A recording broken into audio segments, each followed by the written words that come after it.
How are you? Welcome to Canadian Jewish TV, J Weekly Canada. It's amazing to have you here. I wanted to do a moving segment, and we often go into the communities, the Jewish communities of Toronto, and we ask them, okay, who are your go-to movers? And you came up on a short list. Cal, make your move, right? Yes. You're here, Constantine, to go over the top moving tips from your expertise, from your experience that they need to know to make life a little more easier when it's time to move. All right, Yeah. Tip number 1, reputation of the mover. Yes. You want a reputable mover. Okay, why? That's an important one.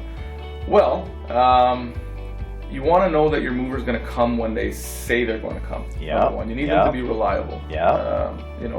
Nothing's worse than if you have a closing date, or if you're moving out of a condo or going into a condo. Yeah. You got time constraints with elevators. Yeah. And then if someone's moving into your old house, you need to be out by a certain time. Reliability. Reliability. Yeah. They need to be there at the time that they say they will. Scams. We got to talk about those. There's so many moving scams out there right now. I think scams are in every sector, every vertical, because times are so tough. People are desperate. But tell the viewers about the main moving scam, which is the double charge. People have to watch out for this. Yeah. The most common one, the double charge that you mentioned. Unfortunately, it happens A lot. Yeah. So what happens basically is they'll come, they portray themselves as professional. Yep. They will load all your belongings. Yep. And then once they have your belongings, they keep your belongings hostage, and they say, you know what, the bill is now 3 times as much, or double as much, or whatever they say. Well, you did a great job for me. I want to thank you. I mean, I'm not the easiest person to deal with sometimes, and you were very patient and very professional. We're actually going to show Constantine in action right now as we were moving some of my belongings into a storage space. Let's cut to that right now. Maybe you could just tell us, what is the art and science of packing up a locker? Because like everything, you want to think about what you're doing, right? Definitely. Well, one thing that you want to take into consideration is whether you might need access to certain pieces. So obviously, if you want access to this chair later on, you wouldn't want to bury it in the back. Yeah, exactly. When putting stuff in your locker, you would want basically things that you could stack on top of what we call in the industry base pieces. So like something like this. So base pieces always go to the back? You want them in first so you're able to put stuff on top. The more floor space you could save, the better it is. Yeah, and people often say boxes should, if possible, be put on a surface, not the floor. Why is that? Well, people are worried about humidity and the boxes, most of them being made out of cardboard, getting wet, and then you lose the integrity of the box. And but if you have totes, that's not a factor. So that's like moisture, molds that people are concerned about. Correct. What about like pests, rodents, stuff like that? You want to be mindful of that too. It's Toronto, you got to be careful.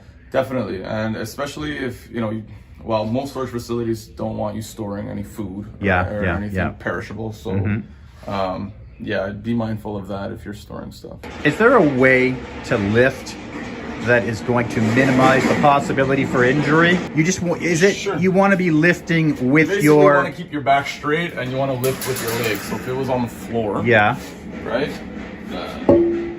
Basically, not what I just did, but you want to keep your back straight and lift with your legs, and keep it close to your body. Correct. Yeah. Yeah, because there's a lot of injuries that happen in moving. Yeah. Unfortunately. I knew a guy, he got a hernia from it, slipped discs. Injuries are actually quite common. Accuracy in your details. Talk about it. Yeah, the details could really make or break a good move. What do you mean by that? So just giving your mover all the necessary information they might need. Yeah.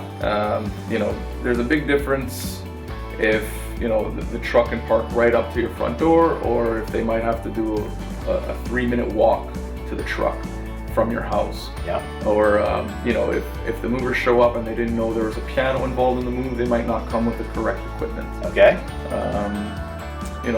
Just details. Flights of stairs is a big one. Yeah. So if you live in a 3rd floor walk-up apartment, it's a a lot different than moving out of a one-bedroom condo with an elevator. If you have anything particularly valuable, or something of sentimental value, something that you would want to convey to your mover, they would take extra care for that particular item. So label it. Yeah. Or include it on the. You could put it on the actual form when Yeah. you're inputting your information. Yeah. Or you can, at the beginning of the move, hey guys, this is a painting that my great-grandmother made. I don't want anything to happen to this, and the team leader will make sure that it gets transported properly. Certain things that movers can't control is the weather. So one of my tips, if you are going to move during the winter time, Yeah. is have a couple of days of flexibility in there if you can, Yeah. if your situation dictates it. But the last thing you want is your stuff trapped on a highway in the middle of the snowstorm, and now you don't have mattresses to sleep on that night. So yeah, if you do have the option, there's no snowstorms in the middle of July. Well, it's been a pleasure to have you here going over some very valuable tips for people that are going to be moving, are moving, or will be moving. My friends, it doesn't have to be a nightmare if you hire the right mover. We have one of the right movers here in Toronto, right here in Southern Ontario, Constantine from cowmakeyourmove.com. So go onto the website, or call them up yourself. You won't be disappointed. Thank you so much for being on Jay Weekly Canada. Thank you, my pleasure. All right. Thank you. Take care.